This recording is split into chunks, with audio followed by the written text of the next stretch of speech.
March 26. தலைப்பு தைரியம். ஆகையால் மிகுந்த பலனுக்கு ஏதுவான உங்கள் தைரியத்தை விட்டுவிடாதிருங்கள். எபிரேயர் 10:35.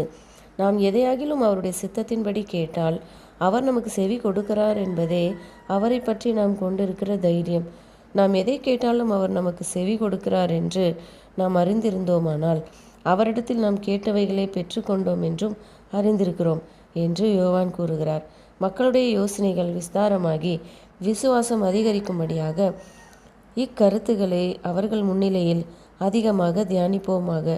அவருடைய கிருபையின் ஐஸ்வர்யங்களை அதிகமாய் கேட்கவும் எந்தவித சந்தேகமும் இன்றி எதிர்பார்க்கவும் அவர்கள் ஊக்குவிக்கப்பட வேண்டும்.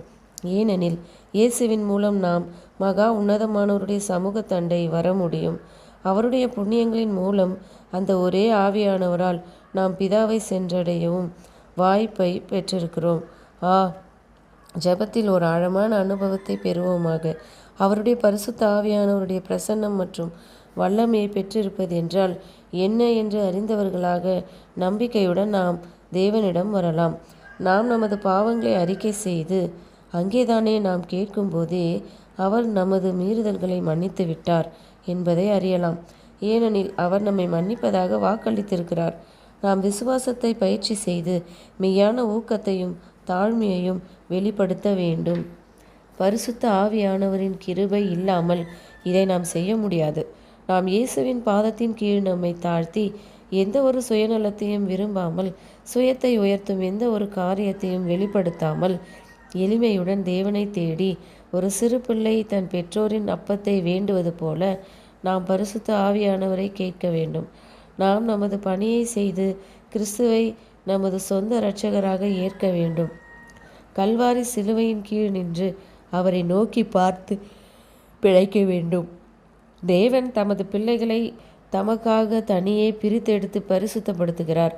இவ்வாறு அவர்கள் தங்களை அவருடன் இணைத்து கொள்ளும்போது அவர்கள் தேவனுடன் வல்லமை பெற்றவர்களாக மேற்கொள்வார்கள். நாம எதையும் செய்ய முடியாது. ஆனால் அவருடைய பரிசுத்த ஆவியினுடைய கிருபையின் மூலம் ஜீவனும் வெளிச்சமும் வழங்கப்பட்டு ஆத்துமாவானது தேவனுக்காகவும் பரிசுத்தத்திற்கான எதிர்பார்ப்பினாலும் ஊக்கமான வாஞ்சையினாலும் நிரப்பப்படுகிறது. பின்னர் கிறிஸ்து நம்மை கிருபாசன தண்டைக்கு வழிநடத்தி அவருடைய நீதியினால் நம்மை உடுத்துவிக்கிறார். ஏனெனில் பரலோக தேவனாகிய கர்த்தர் நம்மை நேசிக்கிறார். அவருடைய இருதயம் நமது சார்பில் இருக்கிறது என்பதை சந்தேகிக்க நாம் வேண்டுமென்றே குருடர்களாகவும் பிடிவாதக்காரர்களாகவும் இருக்க வேண்டும். நமது மத்தியஸ்தரான இயேசு நமக்காக பரலோகத்தில் பரிந்து பேசி கொண்டிருக்கையில் பரிசுத்த ஆவியானவர் தம்முடைய தயவுள்ள சித்தத்தின்படி விருப்பத்தையும் செய்கையையும் நிறைவேற்ற நமக்குள் கிரியை செய்து கொண்டிருப்பார். பரலோகம் அனைத்துமே ஒரு ஆத்மாவின் ரட்சிப்பை குறித்து ஆர்வத்தோடு இருக்கிறது.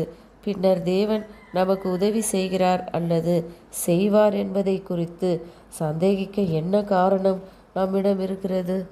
ஆமேன்.